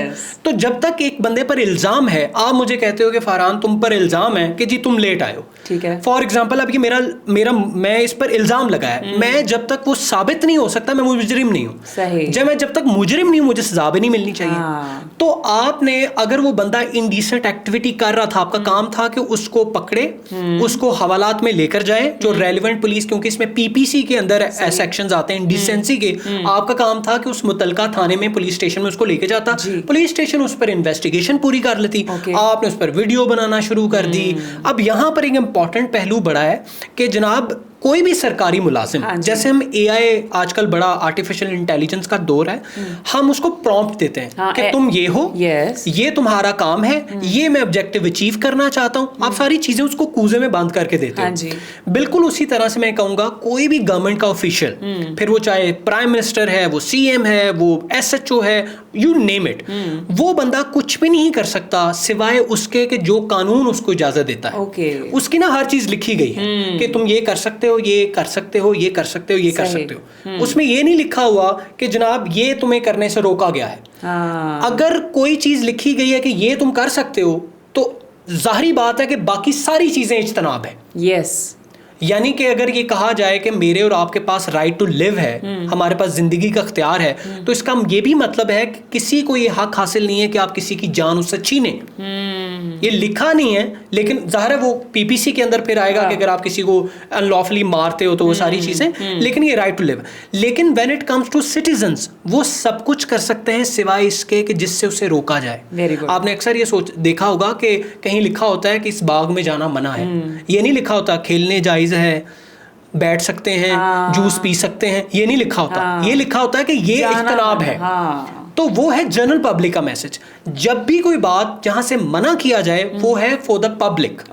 जहां पे लिखा जाए कि आप ये कर सकते हैं, ये कर सकते हैं, ये कर सकते हैं, इसका मतलब वो ऑफिशियल्स हैं। वो और वो बाउंड है बुक से। तो हम वापस उसकी तरफ आते हैं कि जैसे थाने के अंदर बड़े सारे लोग जो हवालात में जाते हैं लोगों जी को। बिल्कुल एक चीज मैं पूछना चाहूंगी, फॉर एग्जांपल पता चला मुहल्ले च लड़ाई हुई, मुंडिਆਂ ਨੂੰ ਫੜ ਕੇ ਲੈ ਗਏ ਤੇ ਮੋਸਟਲੀ ਤੇ ਵਿਚਾਰੇ ਗਰੀਬਾਂ ਨਾਲ ਹੀ ਹੁੰਦਾ ਹੈ, ਗਰੀਬ ਨੂੰ ਉਲਟਾ ਲਟਕਾਤਾ, ਉੱਤੇ ਲਿੱਤਰ ਪੌਲਾ ਹੋ ਰਿਹਾ, ਉੱਤੇ ਉਹ ਕੀ ਕਹਿੰਦਾ, ਸੋਟੇ ਨੂੰ ਕੀ ਕਹਿੰਦਾ ਹੁੰਦਾ, ਮੌਲਾ ਬਖਸ਼ ਟਾਈਪ ਕੁਝ, ਉਹਦੇ ਨਾਲ ਠੁਕਾਈ ਹੋ ਰਹੀ ਹੈ। ਤੇ ਐਗਰੈਸ਼ਨ ਮੈਨੂੰ ਪਤਾ ਨਹੀਂ ਕਿਉਂ ਇੰਜ ਲੱਗ ਰਿਹਾ ਹੁੰਦਾ, ਸ਼ਾਇਦ ਪੁਲਿਸ ਵਾਲੇ ਬੁਰੇ ਨਹੀਂ ਹੈ, ਅਸੀਂ ਡਰਦੇ ਹਾਂ ਕਿਉਂਕਿ ਉਹਨਾਂ ਦੇ ਰਿਐਕਸ਼ਨਸ ਇੰਨੇ ਸਟਰੋਂਗ ਹੁੰਦੇ ਨੇ। ਹੋ ਸਕਦਾ ਹੈ ਉਹਨਾਂ ਨੂੰ ਕੋਈ ਪ੍ਰੋਬਲਮਸ ਹੋਣ, ਇਸ ਵਾਸਤੇ ਉਹ ਬੜਾ ਸਖਤ ਰਵੱਈਆ ਹੁੰਦਾ ਹੈ, ਪੁਲਿਸ ਤੋਂ ਡਰ ਲੱਗਦਾ ਹੈ ਕਿ ਪਤਾ ਨਹੀਂ ਕੀ ਕਰ ਦੇਣਗੇ, ਜਾਂ ਸ਼ਾਇਦ ਉਹਨਾਂ ਦੀ ਸੈਲਰੀਜ਼ ਦਾ ਮਸਲਾ ਹੁੰਦਾ ਹੈ, ਜਾਂ ਡਿਊਟੀ ਆਵਰਸ ਬਹੁਤ ਜ਼ਿਆਦਾ ਹੁੰਦੇ ਨੇ ਕਿ ਉਹਨਾਂ ਨੂੰ ਉੱਤੇ ਟੰਗ ਕੇ ਆਪਣਾ ਜਿੱਦਾਂ ਇੰਜ ਲੱਗ ਰਿਹਾ ਹੁੰਦਾ ਕੋਈ ਪੁਰਾਣਾ ਬਦਲਾ ਲਿਆ ਜਾ ਰਿਹਾ ਹੈ। ਸਭ ਤੋਂ ਪਹਿਲਾਂ ਦੱਸੋ ਕਿ ਇਹ ਜਾਇਜ਼ ਹੈ ਜਦ ਤੱਕ ਮੁਜਰਿਮ ਸਾਬਿਤ ਨਹੀਂ ਹੋਇਆ ਮਾਰਨਾ? देखें जी बिल्कुल ये जायज़ नहीं है। ਜਦੋਂ ਵੀ ਅਸੀਂ ਕੋਈ ਵੀ ਵੇਖੋ ਮੈਂ ਤੁਹਾਨੂੰ ਨਾਲ ਅਸੀਂ ਆਡੀਅנס ਨੂੰ ਸਮਝਾਣੇ ਵੀ ਹਾਂ ਕਿ ਜਦੋਂ ਕਿਸੇ ਬੰਦੇ ਦੇ ਖਿਲਾਫ ਕ੍ਰਿਮੀਨਲ ਕੇਸ ਫਾਈਲ ਹੁੰਦਾ ਹੈ ਨਾ ਤਾਂ FIR ਦਰਜ ਹੁੰਦੀ ਹੈ। FIR ਦਾ ਮੁਖੱਫਫ ਹੈ ਵੇ first information report. First information report ਦੀ ਵਜ੍ਹਾ ਤੋਂ ਅਸੀਂ ਇਹ ਵੀ ਲੋਕਾਂ ਨੂੰ ਬੜਾ ਜੱਜ ਕਰ ਰਹੇ ਯਾਰ ਇਸ ਬੰਦੇ ਤੇ ਤਾਂ 4-5 FIR ਹੋਈਆਂ ਨੇ ਤਾਂ ਭਾਈਜਾਨ ਸਿਰਫ FIR ਹੀ ਹੈ ਨਾ, ਮੁਜਰਮ ਤੇ ਨਹੀਂ ਸਾਬਤ ਹੋ ਗਿਆ। तो वो जनाब जब वो हवालात से जाता है तो पुलिस के कोल इख्तियार मौजूद है कि जनाब वो 24 घंटे के अंदर उसकी तफ्तीश कर सकता है। इन्वेस्टिगेशन फिजिकल रिमांड है उसदे कोल मौजूद। उस फिजिकल रिमांड के अंदर जनाब वो उन्होंने मनवान की कोशिश करते हैं कि वो जुर्म किया है। कानून उन्होंने इजाजत नहीं देता कि उन्होंने मारन, इसलिए पुलिस वाले हमेशा ऐसे जगह ते मारनगे कि उन्होंने हड्डी ना टूटे, पता ना लग सके और कोशिश करेंगे फिजिकल रिमांड बढ़ता चला जाए ताकि अगर उसका मैडिकल होवे तो उन्होंने किते अपनी जान ना फस जाए। So in order to save their own skin वो ये काम करते हैं। तो बिल्कुल जिस तरह वो बंदा अगर मुजरिम साबित नहीं हुआ तो उसको मारना जायज़ नहीं है, तो उसको रिकॉर्ड करके सोशल मीडिया पर अपलोड करना भी जायज़ नहीं है। क्योंकि अब देखें अगर हम किसी बंदे को पकड़ते हैं, थाने में चले गए, वीडियो बना के अपलोड कर दी, क्या हम और आप कल को जब उसको रिहा कर दिया जाता है बताने जाते हैं कि वो बंदा है जिसकी मैं वीडियो बनाई सी जनाब रिहा हो गया, मुजरिम साबित नहीं होया? हम ऐसा नहीं करते और वो चीज़ वैसे ही रह जाती, वो वैसे ही रह जाती। किसी ने उसकी तस्वीर अच्छा है तो बड़ा एरिया तो तस्वीरें चलती ने तो बड़ा जालिम आदमी। तो हमारे मुआशरे में ये बड़ा मसला है कि हम सिर्फ फॉर इंस्टेंस, मैं दूसरी चीज़ पे आना चाहूँगा कि पुलिस वाले इंज लगता है कि खरे को अपनी पर्सनल खार कर देने पे ग्रज टाइप। मैं समझना एदा ना मैं क्योंकि सारे लॉ को अगर मद्देनज़र रख के मैं बात करूं, मैं समझता हूं कि जो बड़ी बड़ी ब्यूरोक्रेसी है, जो बड़े बड़े ओहदेदारान है, ये उन्हों का कसूर है। ठीक है, कोई भी कानून जिहड़ा रिजिड हुंदा है ना, मैं तो तुसी इंसान हाँ, असी अगर AI आया है तो असी कहंदे जी मैं नहीं यकीन रखता इहदे ते, तो क्या असी वक्त दे नाल तरक्की कर सकते हैं? असी नहीं कर सकते। जे कोई इंसान बदलते वक्त दे नाल खुद नूं इंप्रूव नहीं कर सकता, एक जिंदा सांस लेंदा इंसान वो पसे पुश्त हो जाता है, तो क्या कानून जो रिजिड है या वो कवानीन या वो रेगुलेशन या वो इदारे जो वक्त दे नाल इवॉल्व नहीं हो रहे वो किवें तरक्की कर सकते हैं? Very good. मैं समझना कि पुलिस इन्हां ते वर्किंग आवर्स बड़े टफ ने, इन्हां दे बड़े ਜਿਹੜੇ ਵੱਡੇ ਅਹੁਦੇਦਾਰਾਂ ਨੇ ਉਹਨਾਂ ਨੂੰ ਚਾਹੀਦਾ ਹੈ ਕਿ ਨਈ ਰੈਗੂਲੇਸ਼ਨਸ ਲੈ ਕੇ ਆਉਣ ਤਾਂ ਕਿ ਕੋਈ ਬਾਈਫਰਕੇਸ਼ਨ ਕਰਨ। ਫੋਰ ਐਗਜ਼ਾਮਪਲ ਅਗਰ ਮੈਂ ਤੁਹਾਨੂੰ ਦੱਸਣਾ ਕਿ ਇੱਕ SHO ਹੈ ਨਾ, ਉਹਦੇ ਅੰਦਰ ਤੁਸੀਂ ਹਿਸਾਬ ਲਾਓ ਉਹਦੇ ਥਾਣੇ ਦੇ ਅੰਦਰ ਕਿੰਨਾ ਇਲਾਕਾ ਹੈ, ਉਸ ਇਲਾਕੇ ਤੇ ਕੋਈ ਵਕੂਆ ਪੇਸ਼ ਆ ਜਾਏ ਉਹ ਜਵਾਬ ਦੇਵੇ ਜੀ। ਉਹਨਾਂ ਨੂੰ ਇਧਰੋਂ 15 ਤੋਂ ਫੋਨ ਆ ਰਿਹਾ, ਉਹ ਇਧਰੋਂ ਇੰਜ ਕਰ ਰਿਹਾ, ਮਤਲਬ ਇਹਨਾਂ ਦੀ ਜ਼ਿੰਦਗੀ ਅਜੀਰਨ ਹੈ। ਤੁਸੀਂ ਉਹਨਾਂ ਦੀ ਫੈਮਿਲੀ ਲਾਈਫ ਜ਼ੀਰੋ, ਉਹ ਉਹਨਾਂ ਉੱਥੇ ਵਿਚਾਰਿਆਂ ਮੰਜੀ ਡਾਈ ਹੁੰਦੀ ਹੈ, ਉੱਥੇ ਹੀ ਸੁੱਤੇ ਹੁੰਦੇ ਨੇ ਜਨਾਬ। ਫਿਰ ਉਹਨਾਂ ਦਾ वर्क लाइफ बैलेंस नहीं है, वो ना एक्सरसाइज करन जोगे ने, फिर ਅਸੀਂ ਆਨੇ ਨਾ ਢੇਡ ਕੱਢੇ ਨੇ, ਕਿਹੜੇ ਟਾਈਮ ਐਕਸਰਸਾਈਜ਼ ਕਰੇ ਹੋ? ਕਹਿੰਦੇ ਰਿਸ਼ਵਤ ਵਾਲੇ ਢੇਡ ਨੇ, ਫਿਰ ਜਨਾਬ ਚੋਰਾਂ ਦੇ ਪਿੱਛੇ ਨਹੀਂ ਭੱਜ ਸਕਦੇ ਉਹ ਕਿਹੜੇ ਟਾਈਮ? ਤੁਸੀਂ ਉਹਨਾਂ ਨੂੰ ਇਨਸਾਨ ਹੋਣ ਦਾ ਇਖਤਿਆਰ ਉਹਨਾਂ ਕੋਲ ਲੈ ਲਿਆ ਜੀ। ਦੇਖੇ ਅਸਾਂ ਇੱਥੇ ਲੇਕਿਨ ਹੁਣ ਉਹ ਗਲਤ ਕੀ ਕਰਦੇ ਨੇ, ਮੈਂ ਉਹਨਾਂ ਨੂੰ ਥੋੜਾ ਜਿਹਾ ਨਾ ਬੈਨੀਫਿਟ ਆਫ ਡਾਊਟ ਦੇਣਾ ਚਾਹਨਾ ਕਿ ਇੱਕ ਤੋਂ ਇਨਸਾਨ ਨੇ, ਉਹਨਾਂ ਕੋਲੋਂ ਅਸੀਂ ਸੁਪਰਮੈਨ ਵਾਲੀ ਜਿਹੜੀ ਐਕਸਪੈਕਟੇਸ਼ਨ ਹੈ ਉਹ ਨਾ ਲਈਏ। ਉਹਨਾਂ ਨੂੰ ਸੌਣ ਦਾ ਹੱਕ ਹੈ, ਉਹਨਾਂ ਨੂੰ ਖਾਣ ਦਾ ਹੱਕ ਹੈ, ਉਹਨਾਂ ਨੂੰ ਆਪਣੀ ਫੈਮਿਲੀ ਨੂੰ ਮਿਲਣ ਦਾ ਹੱਕ ਹੈ। ਉਹਨਾਂ ਦਾ ਇੱਕ ਚੀਜ਼ਾਂ ਜਿਹੜੀਆਂ ਨੇ ਉਹ ਸੀਕੁਐਂਸ 'ਚ ਹੋਣਾ ਚਾਹੀਦੀਆਂ ਜਿਵੇਂ ਕਾਰਪੋਰੇਟ ਵਰਲਡ ਦੇ ਅੰਦਰ ਹੁੰਦੀਆਂ ਨੇ। ਅਗਰ ਇੱਕ ਬੰਦੇ ਦੀ 12 ਘੰਟੇ ਡਿਊਟੀ ਹੈ ਤੇ 12 ਘੰਟੇ ਮੈਂ ਸਮਝਣਾ ਕਿ ਇੱਕ ਜਗ੍ਹਾ ਤੇ SHO 2 ਹੋਣੇ ਚਾਹੀਦੇ ਨੇ ਇੱਕ ਥਾਣੇ 'ਚ। Very good. ਜਿਹਦਾ ਇੱਕ ਟਾਈਮ 12 ਘੰਟੇ ਇੱਕ ਹੋਵੇ, 12 ਘੰਟੇ ਦੂਸਰਾ ਹੋਵੇ, ਔਰ ਉਹਦੇ ਅੰਦਰ ਜਿਹੜਾ ਅਮਲਾ ਹੈ ਉਹ ਵੀ ਤਬਦੀਲ ਹੋਵੇ। ਯੈਸ। ਤੇ ਇਸ ਲਈ ਹੁੰਦਾ ਇਹ ਕਿ ਜਦੋਂ ਤੱਕ ਤੁਸੀਂ ਲੋਕਾਂ ਨੂੰ ਈਜ਼ ਨਹੀਂ ਕਰੋਗੇ ਨਾ, ਉਹ ਤੁਹਾਨੂੰ ਪਰਫਾਰਮ ਕਰਕੇ ਨਹੀਂ ਵਿਖਾ ਸਕਦੇ। ਤੁਸੀਂ ਜੇ ਸਮਝਦੇ ਹੋ ਨਾ ਕਿ ਜੋ ਇੱਕ ਖੋਤਾ ਰੇੜੀ ਵਾਲਾ ਕੰਮ ਹੈ, ਤੇ ਜਨਾਬ ਹੁਣ ਤੁਸੀਂ ਮੈਨੂੰ ਦੱਸੋ ਨਾ, ਇਨਸਾਨ ਦਾ ਮੁਕਾਬਲਾ ਖੱਚਰ ਦੀ ਪਾਵਰ ਨਾਲ ਤੇ ਨਹੀਂ ਹੋ ਸਕਦਾ। ਉਹਦੇ ਤੇ ਵੀ ਤੁਸੀਂ ਇੱਕ ਖਾਸ ਹੱਦ ਤੱਕ ਹੀ ਲੋਡ ਪਾ ਸਕਦੇ ਹੋ। ਤੇ ਜੇ ਇਸੇ ਤਰ੍ਹਾਂ ਇਨਸਾਨ ਨੇ ਉਹ, ਤੇ ਦੂਸਰੀ ਗੱਲ ਇਹ ਵੇ ਕਿ ਅਗਰ ਉਹਨਾਂ ਨਾਲ ਜ਼ਿਆਦਤੀ ਹੋ ਰਹੀ है ਤੇ ਉਹਨਾਂ ਨੂੰ ਇਹ नहीं चाहिए कि वो कहणगे जी ਅਸੀਂ ਇੰਜ ਹੀ ਪੜ੍ਹੇ ਆ ਤੇ ਇੰਜ ਹੀ पढ़ाना है। उनको ये नहीं चाहिए कि वो लोगों के साथ ज्यादतियां करें, वो बर्डन शिफ्ट करें, उनको ऐसा नहीं करना चाहिए। बिल्कुल। लेकिन ये है कि बतौर इंसान उनको हमें बेनिफिट ऑफ डाउट देना चाहिए, क्योंकि उस टाइम जब आपकी देखें सबसे इम्पॉर्टेंट जो आप अपनी ज़ात पे इन्वेस्टमेंट कर सकते हैं वो फिटनेस है, वो अपनी अच्छी गैदरिंग है, वो अपना अच्छा माइंडसेट बिल्ड करना है, और सबसे इम्पॉर्टेंट जो बात है मैं कहता हूँ वो स्लीप है आपकी, नींद। अगर हम और आप, मैं आपको बताता हूँ ऐसे बड़े सारे काम हैं, जैसे एक पायलट है ना जी, मैं थोड़ा सा शौकीन मजाज हूँ, बुक्स में कम पढ़ता हूँ लेकिन बुक्स पे बेस्ड मूवीज में ज़्यादा देख लेता हूँ। अच्छा। मुझे लगता है उनसे मैं ज़्यादा समझ पाता हूँ चीज़ों को, कैरेक्टर्स को, वो सारी नज़र आती है। मैं थोड़ा सा इसका आदी हूँ। तो आप एक पायलट जो जहाज़ चलाता है उसकी कंपलसरी है कि वो 8 घंटे की स्लीप लेगा। ठीक है। अगर उसने नहीं ली तो उस दिन वो नहीं जाएगा। ओके। तो बिल्कुल उसी तरह से 8 घंटे की स्लीप हर बंदे को लेनी चाहिए, फिर आपका किसी भी वॉक ऑफ लाइफ से ताल्लुक क्यों ना हो। तो देखे ना, जेड़ा बंदा सुता ही नहीं सारी रात, उन्हें रात 2 वजे भी किते मसला पै गया तो उन्हें फोन आ गया, तो फिर उन्हें जिन्हों चुकना है उन्हें फिर कुटना ही है। तो मैं, ये जायज़ नहीं है, मैं बारहा ये कह रहा हूँ, ये लीगल नहीं है। मैं इसको नहीं दे रहा कि भाई अल्लाह माफ़ करे, सानू कोई इख्तियार नहीं। लेकिन मैं समझता हूँ कि चीज़ों में अमेंडमेंट्स करने की ज़रूरत आनी चाहिए। अमेंडमेंट्स करने की। अच्छा जी, हुण एक बहुत ਵੱਡਾ ਸਾਡੀ सोसाइटी ਦਾ ਮਸਲਾ डिवोर्स रेट जी बहुत ਵਧ ਰਿਹਾ ਹੈ। ਪਹਿਲੇ ਤਲਾਕ ਦਾ ਲਫ਼ਜ਼ ਆਮ ਹੋ ਰਿਹਾ ਸੀ, ਹੁਣ ਖੁਲਾ ਦਾ ਵੀ ਆਮ ਹੋ ਰਿਹਾ ਜੀ। ਰੀਜ਼ਨਸ ਕੀ ਨੇ? ਤੁਸੀਂ ਕੀ ਵੇਖਿਆ ਆਪਣੇ ਜਿਹੜਾ ਸਾਰਾ ਪ੍ਰੈਕਟਿਸ ਟਾਈਮ ਸੀ, ਕਿੰਨੀ ਰੇਸ਼ੋ ਵਧੀ?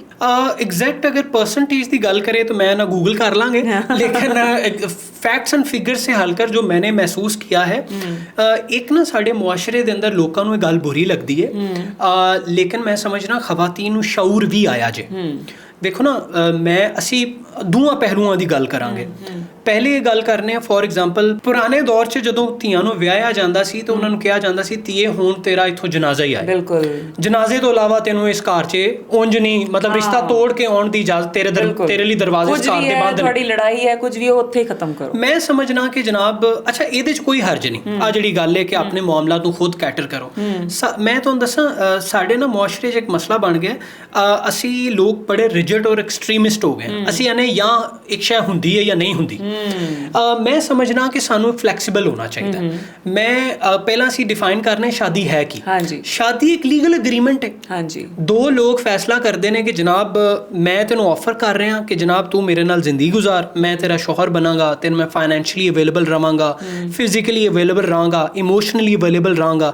ਇਹਦੇ ਤੇ ਵੀ ਉਹਨੇ ਆ ਸਾਡੇ ਮੁਆਸ਼ਰੇ 'ਚ ਇਮੋਸ਼ਨਲ ਅਵੇलेबिलिटी कोई शय है ही नहीं, कोई शय है ही नहीं। देखिए निकाह, मैं आता हूँ इस पे, तो शादी एक एग्रीमेंट है, दो लोग आपस में एग्रीमेंट फाइन करते हैं, और जब दो लोग पास करते हैं तो जैसे बड़ी बड़ी कॉर्पोरेट एंटिटीज एग्रीमेंट पास करती हैं, तो क्या दोनों अपनी टर्म्स नहीं निगोशिएट करती कि इतने पैसे होने चाहिए, ये होना चाहिए, ये होना चाहिए।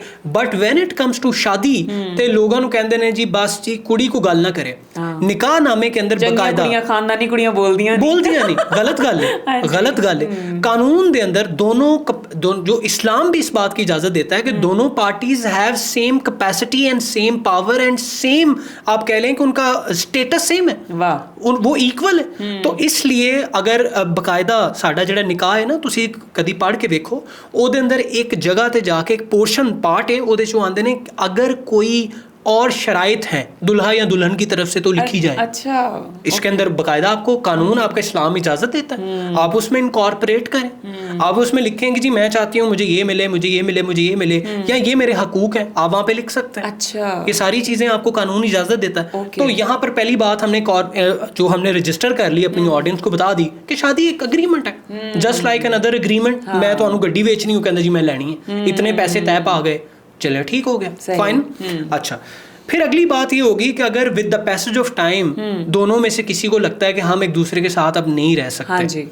तो आपको कानून आपका इजाजत देता है। अब खुला की जैसे आपने बात की कि तलाक से ज्यादा अब खुला का नाम जी इंपॉर्टेंट हो गया, या ज्यादा हम सुनते हैं। खुला क्या है कि जब औरत जो है अपनी मर्जी से उस रिश्ते से बाहर आ सकती है, लेकिन इसमें एक चीज है जो लोग नहीं समझ पाते, जो औरत है वो डायरेक्ट खुला खुद नहीं ले सकती, उसको एक थर्ड पार्टी को इन्वॉल्व करवाना पड़ता है। That is court. अच्छा अच्छा। ਤੁਸੀਂ ਕੋਰਟ 'ਚ ਜਾਂਦੇ ਹੋ, ਤੁਸੀਂ ਕੋਰਟ ਨੂੰ ਆਪਣੀ ਰੀਜ਼ਨਸ ਦਿੰਦੇ ਹੋ, ਕੋਰਟ ਤੁਹਾਡੇ ਹਸਬੰਡ ਨੂੰ ਨੋਟਿਸ ਭੇਜਦੀ ਹੈ ਕਿ ਜਨਾਬ ਆ ਤੇਰੀ ਬੇਗਮ ਆਈ ਹੈ, ਉਹ ਆਂਦੀ ਹੈ ਕਿ ਮੇਰੇ ਇਹ ਚੀਜ਼ਾਂ ਪੂਰੀਆਂ ਨਹੀਂ ਹੋ ਰਹੀਆਂ ਤੇ ਜਨਾਬ ਦੱਸੋ ਹੁਣ ਕੀ ਕਰਨਾ। ਅੱਛਾ। ਅਗਰ ਫਿਰ ਉਹ ਕੋਰਟ ਮੌਕਾ ਦਿੰਦੀ ਹੈ ਦੋਵਾਂ ਪਾਰਟੀਆਂ ਨੂੰ ਰੀਕਨਸਾਈਲੇਸ਼ਨ ਦਾ ਕਿ ਸੁਲ੍ਹਾ ਕਰ ਲਓ ਕਿ ਜਨਾਬ ਕੀ ਹੋਣਾ ਚਾਹੀਦਾ ਹੈ, ਤੁਹਾਡੇ ਜੋ ਮਸਾਇਲ ਨੇ ਅਸੀਂ ਹੱਲ ਕਰਨ ਦੀ ਕੋਸ਼ਿਸ਼ ਕਰਨੇ, ਦੱਸੋ, ਤੁਹਾਨੂੰ ਆਪਸ 'ਚ ਬਿਠਾ ਲੈਂਦੇ ਆ, ਕੋਰਟ ਪੂਰਾ ਮੌਕਾ। ਲੇਕਿਨ ਅਗਰ ਕੁਝ ਚੀਜ਼ਾਂ ਵੇਖੋ ਹੁੰਦੀਆਂ ਨੇ ਜਿਹਦੇ ਤੇ ਡਿਬੇਟ ਹੋ ਹੀ ਨਹੀਂ ਸਕਦੀ। ਫੋਰ ਐਗਜ਼ਾਮਪਲ, अगर एक बंदा डोमैस्टिक वायलेंस करता है साडे मुआशरे दे अंदर, इहदे च कोई शक नहीं, मैं अपनी प्रैक्टिस दे अंदर रह के या अपनी गिरदो नवाज ऐसे मर्द वेखे ने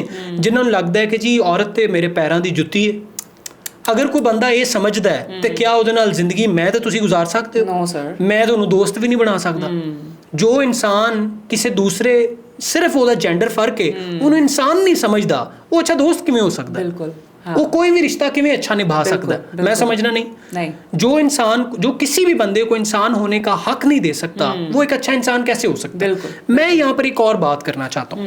हमारे मुआशरे में अगर आप गौर करें, मेरे जितने रिश्तेदार उनके अल्हम्दुलिल्लाह बच्चे हुए तो उन्होंने को सुनिए ना, वो आते ने वड्डे स्कूल से भेजना है, ਅਸੀਂ ਮਤਲਬ ਉਹ ਨਾ ਜਾਨ ਤੇ ਖੇਡ ਕੇ ਵੀ ਬੱਚਿਆਂ ਨੂੰ ਪੜ੍ਹਾਉਂਦੇ ਨੇ ਵੱਡਾ ਅਫਸਰ ਬਣਾਉਣ ਲਈ, ਸਾਹਬ ਬਣਾਉਣਾ ਸੀ ਸਾਹਬ। ਲੇਕਿਨ ਮੈਂ ਉਹਨਾਂ ਨੂੰ ਕਦੀ ਅੱਛਾ ਇਨਸਾਨ ਬੱਚੇ ਨੂੰ ਬਣਾਉਣ ਦੀ ਕੋਸ਼ਿਸ਼ ਨਹੀਂ ਕੀਤੀ। ਮੈਂ ਨਹੀਂ ਵੇਖਿਆ ਕਿ ਉਹਨਾਂ ਨੇ ਜਨਾਬ ਬੱਚਿਆਂ ਨੂੰ ਅੱਛਾ ਇਨਸਾਨ ਬਣਾਉਣ ਦੀ ਕੋਸ਼ਿਸ਼ ਕੀਤੀ। ਅੱਛਾ ਇਨਸਾਨ ਕਿਵੇਂ ਬਣੇਗਾ? ਵੇਖੋ ਕੁਝ ਚੀਜ਼ਾਂ ਇਤਨੀਆਂ ਇੰਪੋਰਟੈਂਟ ਹੁੰਦੀਆਂ ਨੇ ਔਰ ਉਹਨਾਂ ਦਾ ਜਿਹੜਾ ਹੱਲ ਹੈ ਨਾ ਉਹ ਗ੍ਰਾਸ ਰੂਟ ਲੈਵਲ ਤੇ ਸ਼ੁਰੂ ਹੁੰਦਾ। ਸਭ ਤੋਂ ਇੰਪੋਰਟੈਂਟ ਚੀਜ਼ ਇਹ ਵੇ ਕਿ ਇਸਲਾਮ ਜਿਹੜਾ ਨਾ ਉਹ इंस्टीट्यूशन ऑफ फैमिली पे बड़ा फोकस करता है। माँ बाप पेरेंट्स, वो जो पेरेंटहुड है उस पर वो बड़ा फोकस करता है। इसीलिए इस्लाम ने कहा कि जी पढ़ा करो रब्बिरहमहुमा कमा रब्बा यानी सगीरा। और बड़ा इस्लाम ਇਹਦੇ ਤੇ ਫੋਕਸ ਕਰਦਾ ਹੈ ਕਿ ਆਪਣੇ ਮਾਂ-ਬਾਪ ਦੇ ਨਾਲ ਹੁਸਨੇ ਸਲੂਕ ਨਾਲ ਪੇਸ਼ ਆਓ। ਇਸਲਾਮ ਇਹਦੇ ਤੇ ਬੜਾ ਫੋਕਸ ਕਰਦਾ ਹੈ ਕਿ ਜਨਾਬ ਆਪਣੇ ਬੱਚਿਆਂ ਦੇ ਨਾਲ ਜਾਂ ਕਿਸੇ ਦੇ ਵੀ ਬੱਚੇ ਦੇ ਨਾਲ ਉਹਨਾਂ ਦੇ ਸਾਰੇ ਹਕੂਕ ਪੂਰੇ ਕਰੋ। ਜੇ ਉਹਨਾਂ ਨੂੰ ਤੁਸੀਂ ਪੈਦਾ ਕੀਤਾ ਹੈ ਤੇ ਉਹਨਾਂ ਨੂੰ ਤੁਸੀਂ ਉਹਨਾਂ ਦੀ ਜ਼ਰੂਰੀਆਤ ਜ਼ਿੰਦਗੀ ਦਾ ਵੀ ਖਿਆਲ ਰੱਖਣਾ ਹੈ, ਉਹਨਾਂ ਨੂੰ ਅੱਛੀ ਤਾਲੀਮ ਵੀ ਦਿਲਵਾਣੀ ਹੈ, ਉਹਨਾਂ ਨੂੰ ਅੱਛਾ ਮੁਆਸ਼ਰੇ ਦਾ ਇਨਸਾਨ ਬਣਾਉਣਾ ਹੈ, ਅੱਛਾ ਫਰਦ ਬਣਾਉਣਾ ਹੈ। ਅੱਛਾ ਇਹ ਸਾਰੀਆਂ ਚੀਜ਼ਾਂ ਤੇ ਇਸਲਾਮ ਬੜਾ ਫੋਕਸ ਕਰਦਾ ਹੈ। ਮੈਂ ਸਮਝਣਾ ਕਿ ਜਿਵੇਂ ਅਸੀਂ ਬਾਰ-ਬਾਰ ਇਹ ਗੱਲ ਕਰਨੇ ਨਾ ਕਿ ਮਾਂ ਪਹਿਲੀ ਦਰਸਗਾਹ ਹੈ, ਮੈਂ ਨਾ ਮਾਂ-ਬਾਪ ਪਹਿਲੇ ਦਰਸਗਾਹ ਨੇ। ਬਾਜ਼ ਔਕਾਤ ਵੇਖੋ ਅਗਰ ਤੁਹਾਡੀ ਮਾਂ ਤੁਹਾਨੂੰ ਜੋ ਮਰਜ਼ੀ ਪੱਟੀ ਪੜ੍ਹਾ ਲੇ, ਉਹ ਕਹੇ ਬੇਟਾ ਇੰਜ ਨਹੀਂ ਕਰਨਾ ਇੰਜ ਨਹੀਂ ਕਰਨਾ, ਤੇ ਵਾਲਦ ਤੁਹਾਡਾ ਘਰ ਆਏ ਤੇ ਮਾਂ ਨੂੰ ਕੱਢਦਾ ਹੋਵੇ ਗਾਲਾਂ, ਮਾਂ ਦੇ ਹੱਥ ਚੁੱਕਦਾ ਹੋਵੇ, ਉਸ ਬੱਚੇ ਨੇ ਕੀ ਸਿੱਖਣਾ? ਉਹੀ ਕਰੇਗਾ ਤੇ ਫਿਰ ਇਹਦਾ ਮਤਲਬ ਬਾਪ ਫਿਰ ਕੋਈ ਦਰਸਗਾਹ ਨਹੀਂ, ਉਹਦੀ ਕੋਈ ਡਿਊਟੀ ਨਹੀਂ। ਔਰ ਇਹਦੇ ਨਾਲ ਮੈਂ ਇਸ ਮੌਜੂ ਦਾ ਫਾਇਦਾ ਉਠਾਉਂਦੇ ਹੋਏ ਵੀ ਕਹਿਣਾ ਚਾਹਨਾ ਕਿ ਜਦੋਂ ਕੱਲ ਨੂੰ ਔਲਾਦ ਨਾ ਕੁਝ ਕਰ ਸਕੇ ਤੇ ਆਖੀਦਾ ਤੇਰੀ ਔਲਾਦ ਬੜੀ ਨਕਮੀ ਹੈ, ਤੇਰੀ ਔਲਾਦ ਬੜੀ ਭੈੜੀ ਹੈ, ਤੂੰ ਇਹਨਾਂ ਦੀ ਸਹੀ ਪਰਵਰਿਸ਼ ਨਹੀਂ ਕੀਤੀ। ਦੋਵਾਂ ਦਾ ਫਰਜ਼ ਹੈ, ਉਸ ਘਰ ਦੇ ਅੰਦਰ ਹਰ ਬੰਦੇ ਦਾ ਫਰਜ਼ ਹੈ। ਅਗਰ ਇੱਕ ਘਰ 'ਚ ਤੁਸੀਂ ਇੱਕ ਬੱਚਾ ਲੈ ਕੇ ਆਉਂਦੇ ਨਾ ਤਾਂ ਉਸ ਘਰ ਦਾ ਹਰ ਫਰਦ ਦੀ ਡਿਊਟੀ ਹੈ, ਪਹਿਲਾਂ ਮਾਂ ਬਾਪ ਦੀ ਓਬਵੀਅਸਲੀ, ਲੇਕਿਨ ਉਸ ਹਰ ਬੰਦੇ ਦੀ ਡਿਊਟੀ ਹੈ ਕਿ ਜਨਾਬ ਉਸ ਬੱਚੇ ਨੂੰ ਉਹਦੀ ਅੱਛੀ ਪਰਵਰਿਸ਼ ਕਰ ਸਕੇ। ਤੇ ਮੈਂ ਸਮਝਣਾ ਗ੍ਰਾਸ ਰੂਟ ਲੈਵਲ 'ਚ ਪਹਿਲਾਂ ਸਾਨੂੰ ਬਜ਼ਾਤੇ ਖੁਦ ਅੱਛੇ ਇਨਸਾਨ ਬਣਨਾ ਚਾਹੀਦਾ। ਅਸੀਂ ਜੇ ਅੱਛੇ ਇਨਸਾਨ ਨਹੀਂ ਹੈ, ਪਹਿਲਾਂ ਤੇ ਅਸੀਂ ਆਪ ਗਿਰਬਾਨ ਵਿੱਚ ਵੇਖੀਏ ਔਰ ਸਮਝੀਏ ਕਿ ਯਾਰ ਮੇਰੇ 'ਚ ਇਹ ਸ਼ੈਵਾਂ ਬੜੀਆਂ ਭੈੜੀਆਂ ਨੇ। ਕੋਸ਼ਿਸ਼ ਕਰੋ ਕਿ ਬੱਚਿਆਂ ਦੇ ਸਾਹਮਣੇ ਉਹ ਚੀਜ਼ਾਂ ਨਾ ਕਰੋ, ਉਹਨੂੰ ਇੱਕ ਅੱਛਾ ਇਨਸਾਨ ਬਣਾਉਣ ਦੀ ਕੋਸ਼ਿਸ਼ ਕਰੋ, ਉਹਨੂੰ ਉਹ ਤਲਕੀਨ ਦਿਓ। ਦੇਖੋ ਮੈਂ ਸਮਝਣਾ ਸਾਡੇ ਲਈ ਬੜੀ ਆਸਾਨੀ ਹੈ। ਆਪ ਸੱਲੱਲਾਹੁ ਅਲੈਹਿ ਵਸੱਲਮ ਦੀ ਜ਼ਿੰਦਗੀ ਜਨਾਬ ਉਹਨਾਂ ਨੇ ਹਰ ਉਹ ਮਸਲੇ ਵੀ ਫੇਸ ਕੀਤੇ ਨੇ ਸਿਰਫ ਇਸ ਲਈ ਕਿ ਜਨਾਬ ਲੋਕਾਂ ਵਾਸਤੇ ਮੈਂ ਇੱਕ ਮਿਸਾਲ ਦੇ ਜਾਵਾਂ। ਅਗਰ ਉਹ ਚਾਹੁੰਦੇ ਤੇ ਜਨਾਬ ਉਹ ਉਹਨਾਂ ਸਾਰੇ ਐਕਸਪੀਰੀਐਂਸਿਸ ਦੇ ਵਿੱਚੋਂ ਨਾ ਗੁਜ਼ਰਦੇ, ਉਹ ਤਾਂ ਹੀ ਗੁਜ਼ਰੇ ਨੇ ਕਿਉਂਕਿ ਉਹ ਸਾਡੇ ਲਈ ਇੱਕ ਮਸ਼ਰ ਰਾਹ ਬਣਨਾ ਚਾਹੁੰਦੇ ਸਨ। ਤੇ ਇਸ ਲਈ ਸਾਨੂੰ ਚਾਹੀਦਾ ਉਹਨਾਂ ਨਾਲ ਵੇਖੀਏ, ਫੋਕਸ ਕਰੀਏ। ਔਰ ਅਗਰ ਇਸਲਾਮ 'ਚ ਵੀ ਵੇਖਿਆ ਜਾਏ ਤਾਂ ਮੈਨੂੰ ਦੱਸੋ ਕਿ ਕਿਆ ਲੋਕਾਂ ਦੀਆਂ ਉਸ ਦੌਰ ਦੇ ਅੰਦਰ ਵੀ ਸਹਾਬਾ ਨੇ 2-2 ਸ਼ਾਦੀਆਂ ਜਾਂ ਜ਼ਿਆਦਾ ਸ਼ਾਦੀਆਂ ਨਹੀਂ ਕੀਤੀਆਂ? ਬਿਲਕੁਲ ਕੀਤੀਆਂ ਨੇ। ਔਰ ਖਵਾਤੀਨ ਨੇ ਵੀ ਸ਼ਾਦੀਆਂ ਕੀਤੀਆਂ ਨੇ। ਉਹ ਔਰ ਇਸ ਲਈ ਇਸਲਾਮ ਨੇ ਵੀ ਜੇ ਇਜਾਜ਼ਤ ਦਿੱਤੀ ਹੈ, ਤਲਾਕ ਜਿਹੜਾ ਖੁੱਲਾ ਤਲਾਕ ਹੈ ਨਾ ਜੀ, ਇਹਨੂੰ ਇਸਲਾਮ ਇੰਝ ਆਂਦਾ ਹੈ ਕਿ ਇਹਦੀ ਇਜਾਜ਼ਤ ਜ਼ਰੂਰ ਹੈ ਲੇਕਿਨ ਇਹਨੂੰ ਮੈਂ ਇਤਨਾ ਪਸੰਦ ਨਹੀਂ ਕਰਦਾ। ਪਸੰਦੀਦਾ ਅਮਲ ਹੈ। ਉਹਦਾ ਇਹ ਮਤਲਬ ਹੈ ਕਿ ਰੱਬ ਇਨਸਾਨ ਨੂੰ ਕੰਪਰੋਮਾਈਜ਼, ਬਰਦਾਸ਼ਤ ਔਰ ਇਹ ਚੀਜ਼ਾਂ ਸਿਖਾਉਂਦਾ ਹੈ। ਲੇਕਿਨ ਸਾਡੇ ਮੁਆਸ਼ਰੇ ਦਾ ਮਸਲਾ ਕੀ ਹੈ, ਮੈਂ ਫੌਰਨ ਬੋਲਣਾ ਚਾਹਨਾ ਕਿ ਜਨਾਬ ਬਰਦਾਸ਼ਤ ਜਾਂ ਕੰਪਰੋਮਾਈਜ਼ ਜੇ ਤੁਸੀਂ ਸਿਰਫ ਖਾਤੂਨ ਕੋਲ ਐਕਸਪੈਕਟ ਕਰਦੇ ਹੋ ਤਾਂ definitely you are at a wrong side. तो बिल्कुल वही गल है कि ਅਸੀਂ ਪਹਿਲਾਂ ਗੱਲ ਕਰ ਚੁੱਕੇ ਹਾਂ ਕਿ ਜਨਾਬ ਦੋਨੋਂ ਪਾਰਟੀਜ਼ ਇਕੁਅਲ ਨੇ। ਜਦੋਂ ਪਾਰਟੀਜ਼ ਇਕੁਅਲ ਨੇ ਤਾਂ ਦੋਨਾਂ ਕੋਲ ਐਕਸਪੈਕਟੇਸ਼ਨ ਬਰਾਬਰ ਕਿਉਂ ਨਹੀਂ ਹੋ ਸਕਦੀਆਂ? ਹਕੂਕ ਵੀ ਬਰਾਬਰ ਨੇ, ਉਹਨਾਂ ਦੀ ਰਿਸਪੌਂਸਿਬਿਲਿਟੀਜ਼ ਵੀ ਬਰਾਬਰ ਨੇ। ਔਰ ਮੈਂ ਨਾਲ ਬੋਲਦਾ ਜਾਵਾਂ ਇਹ ਚੀਜ਼ ਕਿ ਮੈਂ ਐਸੇ ਵੀ ਮਾਮਲੇ ਵੇਖੇ ਨੇ ਕਿ ਜਿਹਦੇ 'ਚ ਖਵਾਤੀਨ ਤੇ ਵੀ ਮਸਾਇਲ ਹੁੰਦੇ ਨੇ। ਖਵਾਤੀਨ ਦੇਖੋ ਮੈਂ ਇੱਕ ਹੀ ਗੱਲ ਕਰਾਂਗਾ ਕਿ ਬਰਦਾਸ਼ਤ, ਕੰਪਰੋਮਾਈਜ਼ ਔਰ ਰੱਬ ਦਾ ਸ਼ੁਕਰ, ਤਵੱਕਲ। ਮੈਂ ਐਸੇ ਵੀ ਕੇਸਿਸ ਵੇਖੇ ਨੇ ਕਿ ਜਿਹਦੇ ਅੰਦਰ ਖਵਾਤੀਨ ਜਿਹੜੀਆਂ ਨੇ ਉਹਨਾਂ ਨੂੰ ਕੰਪੈਰੀਜ਼ਨ ਕਰਨ ਦਾ ਬੜਾ ਸ਼ੌਕ ਹੁੰਦਾ ਹੈ। ਉਹ ਕੱਪੜੇ ਵੇਖ ਲਓ, ਉਹ ਅਸੈਸਰੀਜ਼ ਵੇਖ ਲਓ, ਉਹ ਕੱਲ ਨੂੰ ਇਹ ਵੀ ਵੇਖਦੀਆਂ ਨੇ ਕਿ ਜੀ ਮੇਰਾ ਖਾਮਦ ਇਤਨਾ ਕਮਾਉਂਦਾ ਹੈ ਤਾਂ ਫਲਾਂ ਖਾਤੂਨ ਵੇਖੋ ਕਿਤਨਾ ਕਮਾਉਂਦੀ ਹੈ। ਦੇਖੋ ਇਹ ਸਾਰੀਆਂ ਚੀਜ਼ਾਂ ਜਾ ਕੇ ਕਿਤੇ ਨਾਲ ਜੁੜਦੀਆਂ ਨੇ? ਹਿਊਮੈਨਿਟੀ ਦੇ ਨਾਲ, grass root level as a human. अगर मैं समझता हूँ कि उसके माँ बाप ने, फिर वो लड़की है या लड़का, उसके माँ बाप ने या उसके मुआशरे में अगर फोकस किया होंगे कि इन्होंने अच्छा इंसान ਬਣਾਈਏ ਤੇ ਮੈਂ ਸਮਝਣਾ ਉਹ ਕਦੀ ਵੀ ਇਹਨਾਂ ਚੀਜ਼ਾਂ ਦਾ ਸ਼ਿਕਾਰ ਨਾ ਹੁੰਦੀ। ਬਿਲਕੁਲ। ਤੇ ਮੈਂ ਸਮਝਣਾ ਕਿ ਸਾਨੂੰ ਗ੍ਰਾਸ ਰੂਟ ਲੈਵਲ ਤੇ ਜਾਣਾ ਚਾਹੀਦਾ ਹੈ, ਬਜਾਏ ਕਿ ਅਸੀਂ ਆਖੀਏ ਜੀ ਆਹ ਹੋ ਗਿਆ ਤੇ ਆਹ ਹੋ ਗਿਆ। ਗ੍ਰਾਸ ਰੂਟ ਤੋਂ ਗੱਲ ਮੇਰੇ ਜ਼ਿਹਨ 'ਚ ਆ ਗਈ ਇੱਕ ਐਸੀ ਚੀਜ਼, ਸਾਡੀ ਇਨਕਮ ਵਗੈਰਾ। ਗ੍ਰੋਸ ਤੋਂ ਹੈ ਨਾ, ਇਨਕਮ ਹੁੰਦੀ ਹੈ ਗ੍ਰੋਸ ਜਾਂ ਨੈਟ। ਜਿਹੜੇ ਸਾਡੇ ਪੈਸਾ ਜਿਹੜਾ ਅਸੀਂ ਕਮਾਈਦਾ ਹੈ ਜਾਂ ਸਾਡੀ ਪ੍ਰੋਪਰਟੀਜ਼ ਹੋ ਗਈਆਂ ਜਾਂ ਕੋਈ ਵੀ ਚੀਜ਼ ਹੈ ਉਹਨਾਂ ਨੂੰ ਲੈ ਕੇ ਟੈਕਸ ਆਮ ਆਵਾਮ ਤੇ ਆਮ ਹੀ ਹੁੰਦੇ ਨੇ, ਕਿਸੇ ਨੂੰ ਪਤਾ ਹੀ ਨਹੀਂ ਹੈ ਟੈਕਸ ਹੈ ਕੀ, ਕਿੰਜ ਫਾਈਲਾਂ ਸਬਮਿਟ ਕਰਵਾਉਣੀਆਂ ਹੈ, ਕੀ ਫਾਇਦੇ ਨੇ ਕੀ ਨੁਕਸਾਨਾਤ ਨੇ। ਆਸਾਨ ਤਰੀਕਾ, ਇਨਫੈਕਟ ਮੈਨੂੰ ਵੀ ਨਹੀਂ ਪਤਾ, ਮੈਨੂੰ ਆਸਾਨ ਤਰੀਕੇ ਨਾਲ ਦੱਸੋ ਕਿ ਇੱਕ ਆਮ ਬੰਦਾ ਜਿਹੜਾ ਸ਼ਹਿਰੀ ਹੈ ਉਹ ਕਿਸ ਤਰ੍ਹਾਂ ਟੈਕਸ ਲਈ ਅਪਲਾਈ ਕਰ ਸਕਦਾ ਹੈ। ਸਾਲ ਬਾਅਦ ਅਜੀਬੋ ਗਰੀਬ ਉਹਨਾਂ ਨੂੰ ਘੁਮਾ ਦਿੱਤਾ ਜਾਂਦਾ ਹੈ, ਹਰ ਬੰਦਾ ਆਪਣੀ ਫਾਈਲਾਂ ਖੋਲ ਕੇ ਬੈਠਾ 10,000 ਰੁਪਏ ਦੇ ਮੈਂ ਤੇਰੀ ਟੈਕਸ ਫਾਈਲ ਕਰਾ ਦਾਂਗਾ। ਅੱਛਾ, ਕੁਝ ਨੀਲ ਵਾਲਾ ਵਰਡ ਵੀ ਯੂਜ਼ ਕੀਤਾ ਜਾਂਦਾ ਹੈ, ਇਹ ਕੋਈ ਕਹਿੰਦੇ ਕਿ ਨੀਲ ਨਹੀਂ ਕਰਾਉਣਾ, ਫਿਰ ਕੁਝ ਕਹਿੰਦੇ ਯਾਰ ਜ਼ਰਾ ਸਾਰਾ ਸੋਨਾ ਲਿਖਵਾ ਰਹੇ ਹੋ ਤਾਂ ਕਿ ਕੱਲ ਨੂੰ ਤੁਹਾਡੇ ਵਾਸਤੇ ਆਸਾਨੀ ਹੋਵੇ। ਇਹ ਸਾਰੇ ਪੁਆਇੰਟਸ ਕਲੀਅਰ ਕਰ ਦਿਓ ਪਲੀਜ਼। ਮੈਂ ਤੁਹਾਨੂੰ ਬੜੀ ਦਾਤ ਦੇਣਾ ਚਾਹੁੰਦਾ ਕਿ ਤੁਸੀਂ ਇਸ ਮੌਜੂ ਨੂੰ ਅੱਗੇ ਲੈ ਕੇ ਆਏ। ਮੈਂ ਕੋਸ਼ਿਸ਼ ਕੀਤੀ ਹੈ, ਮੈਨੂੰ ਆਵੇ ਮਦਦ ਚਾਹੀਦੀ ਹੈ ਇਹਦੇ ਵਿੱਚ। ਨਹੀਂ ਬੜੀ ਇੰਪੋਰਟੈਂਟ ਚੀਜ਼ ਹੈ। ਮੈਂ ਸਮਝਦਾ ਇਹਦੇ 'ਚ ਨਾ ਲੋਕਾਂ ਦਾ ਕਸੂਰ ਨਹੀਂ ਜੇ, ਲੀਗਲ ਜੋ ਲੋਕ ਇਸ ਵੇਖੋ ਨਾ, नॉलेज वही है जो तुसी किसी अगे नूं देता या प्रोसीड उसको किसी आगे तक मुंतकिल कर दिया, अपने अंदर दिल च रख के तो उसका कोई फायदा नहीं। सबसे इंपॉर्टेंट बात सादा लफ्ज़ां च गुफ्तगू, सब तो इंपॉर्टेंट गल ये कि अगर तुहाडी महाना इनकम 50,000 तो ज़्यादा है, ठीक है, सालाना 6 लाख तो ज़्यादा है, ठीक है, तो तुसां टैक्स देना है, ठीक है, घाटे ते टैक्स नहीं देना। अच्छा। लेकिन इहदा ये मतलब नहीं कि तुसी टैक्स रिटर्न फाइल नहीं करनी। अच्छा, हाँ जी, ओके, सिंपल गल है। अच्छा पॉइंट क्लियर होया। सिंपल जी गल है, जे तुहानू टैक्स जे आ जिहड़ा मैं तुहानू यार्ड स्टिक दस्सिया तुसी इहदे च फॉल नहीं करदे, तुसां कहना जी मैं रिटर्न फाइल कर रहा लेकिन मेरा टैक्स नहीं बनदा, ठीक है, बिल्कुल ठीक है। तुसी फाइलर दे मजे भी लैने ने। फाइलर दे मजे की ने, तुहानू पता है विद होल्डिंग टैक्स घट पेगा। फिर उसके बाद जनाब अब आप प्रॉपर्टीज खरीदना चाहते हैं, आप इन्वेस्टमेंट्स करना चाहते हैं, हर चीज़ में आपको बेनिफिट्स दिए जाते हैं अगर आप फाइलर हैं, डॉक्यूमेंटेड अगर इनकी इनकम है, आपको बड़े सारे फवायद हैं। अब एक बात होगी, आपने जैसे बात की कि जी निल वाली, लोगों को लगता है कि जी निल रिटर्न फाइल कर दो, मैं तो कुछ कमाया ही नहीं। हाँ। देखें, आपने लॉस भी किया है ना, कानून आपको इजाजत देता है कि अगर आपने 50,000 से आपकी इनकम ज्यादा भी थी लेकिन आपने लॉस पे रहे हो, आपने जब रिटर्न में सोकाशा फाइल करनी होती है उसमें आपने अपने एक्सपेंसेस, अच्छा, आपने अपना पेट्रोल, आपके बिजली के बिल, आपके जो खर्चात हैं, आपने सबको मेंशन करना है और आपने बताना है ये मेरी इनकम थी, इस इनकम के ऊपर ये खर्चात 50 रुपए मैंने कमाए हैं, 40 का मेरे खर्चात हैं, जेब में मेरे 10 आए हैं, तो इसमें मैं आपको क्या टैक्स दूं? ठीक है, तो वो कहेगी ना दो। तो अब ये वो चीज़ें हैं कि जो हमारे मुआशरे में लोगों को, मैं एक बात बताऊं, लोग कोशिश करते हैं कि लोगों को डराओ ते पैसे कटो। हाँ जी, गलत बात है। आप उनको इन्फॉर्म्ड डिसीजंस करवाएं। निल रिटर्न आपको कभी फाइल नहीं करनी चाहिए, मैंने आपको बता दिया क्यों। आपका जो मामला आप सामने रखो, आपका टैक्स बनता होगा तो आप दोगे। अब मैं आपको बताता हूँ सोने वाली बात है। हम ना लोगों का एक फोबिया है, वो समझते हैं कि जी टैक्स जेड़ा ना जिन्ना घटा सकना है ना घटा दे। हाँ, अगर आपका टैक्स कम है, मुझे तो बहुत टैक्स देना पड़ेगा, मैं जितना कमा रहा हूँ। हाँ। टैक्स अगर आप कम करोगे तो इसका मतलब ये हुआ कि आपने अपनी इनकम भी कम कर ली, ठीक है, मतलब आपने अपना वाइट मनी कम कर दिया।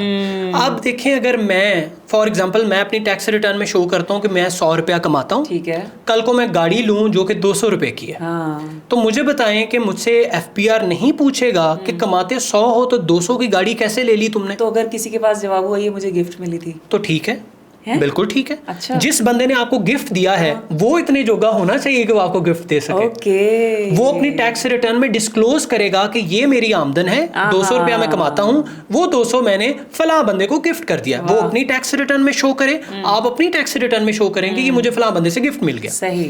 यहाँ पर होता है कि जी बेनामी के जनाब जितने गिफ्ट मिला किदे को जी वो बस मिल गए। हाँ, अच्छा, फिर तो ये गलत बात है। टैक्स फाइल होने से पहले ही अपना लिखवा दो इतना सोना है ये सब। अच्छा, हाँ जी, हाँ। अब देखें, ताकि आपके पास जितना पैसा है वो थोड़ा मैनेजेबल हो जाए। देखें, होता ये है कि आपने जब पहली दफ़ा अपनी बैंक, अब ना मैं आपको बताता हूँ, अभी एक बड़ा मशहूर वाक़या रहा कि मेरी ना ये सारे क्लाइंटेल हैं, ये यूट्यूबर्स जो मेजर, अच्छा, तो मैं उनके सारे बड़े मामला देखता हूँ कि उन बेचारों को भी लीगल अवेयरनेस नहीं है। हालांकि जैसे आपने कहा, अब आपका कितना वास्ट एक्सपीरियंस है, माशाल्लाह, you are coming across every person coming from every walk of life, लेकिन आपने कहा कि जी मैनू भी इन्हां चीज़ां दी नहीं, ਇਹਦੇ ਚ ਤੁਹਾਡਾ कसूर नहीं, साढ़े लोगों का कसूर है कि हम लोगों को कम्युनिकेट नहीं करते। Very good. तो मैं ये बताना चाहता हूँ कि जनाब आपने जब अपनी टैक्स रिटर्न फाइल करनी है तो आपने एक साथ में टैक्स रिटर्न फाइल करने के साथ आपने वेल्थ स्टेटमेंट फाइल करनी होती है कि जी ये मेरी वेल्थ है, ये मेरी जायदाद है, उसमें आपकी जो जो चीज़ है आपने वो डिस्क्लोज करनी है।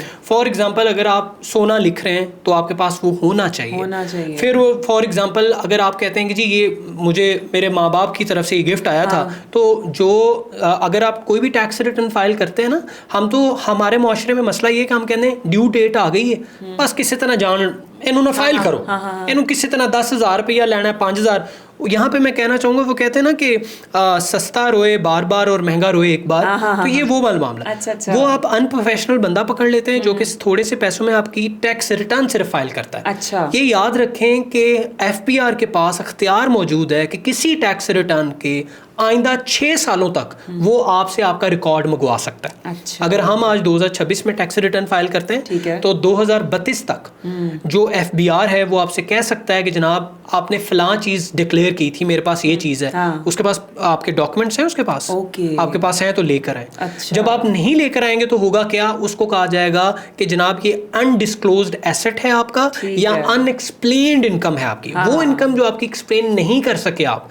इसका सबसे बड़ा मसला ये होता है, देखिए FBR भी दूध का धूला नहीं है, उसके अंदर बड़े सारे मसाइल हैं। और मैं समझता हूँ कि वहां पर मैं फिर वही बात पे वापस आऊंगा, वहां पे बैठे हुए लोग भी रोबोट नहीं है, वो इंसान है और इंसान गलती करता है। तो होता ये है कि बाजुकात इसमें फिर बारहा होता ही है कि जब कोई बंदा गलती करता है उसका फ़ायदा ये होता है कि जो अदालतें बैठी हैं वो एक इशू को आइडेंटिफाई करके उस पर एक लॉ बना देती हैं जो कि आने वाले लोगों के लिए फ़ायदा देता है। तो होता ये है कि जब आप कोई अपनी इनकम डिस्क्लोज नहीं करते तो मिसोकाशा क्या होता है कि FBR उसको आपकी बैंक स्टेटमेंट में आपके जितने पैसे फॉल हुए ना वो आपकी इनकम बना देता है और उसके ऊपर टैक्स लगा देता है, विच इज रॉन्ग थिंग।